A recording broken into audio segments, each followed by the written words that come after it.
এই বক্তব্যটা কি শুনি?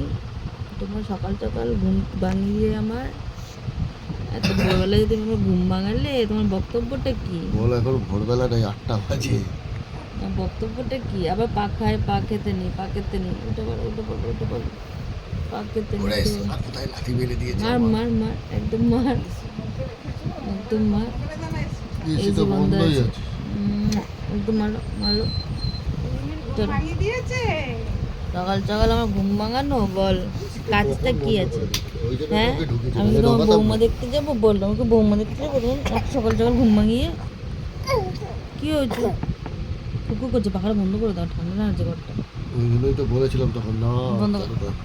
ফ্যানটা বন্ধ ক্যামেরা করে দে। ধরতে নেই, ক্যামেরাতে ভিডিও করতে, ক্যামেরা ধরতে নেই, ক্যামেরা ফ্যানটা বন্ধ ধরতে করে দে। নেই। ঠান্ডা থাকবে তোমার কি বক্তব্যটা সেটা বলো। আমি তাও তো ফ্যান ঘেমে গেছে। গেমে যায়নি। কে? তুই নিচে চলে যাচ্ছিস কেন উঠে উঠে? দাদা ভাই আবার যে ট্যান ফাঁকাটা এই উপরে চালিয়ে দিল। না, আমার গরম লাগছে এবার। হালকা করে তোমাকে বলেছিলাম চলো। আমি তো হালকা করে দিয়েছিলাম। চল বলো, কে হয়েছে? বক্তব্যটা শুনি, শুনি বক্তব্যটা শুনি। এতক্ষণ ধরে তো তুমি আমার লেপ কম্বল খেয়ে নিলে। ও ক্যামেরার দিকেই তাকিয়ে আছে, মানে ক্যামেরা থাকলে আর কোনো কথা বলছে না। ও জানে ছবি তোলা হচ্ছে। সোনা কি গরম লাগছে। ফ্যান চালিয়ে দিন, ফ্যান চালিয়ে দিন, ফ্যান চালিয়ে দিন।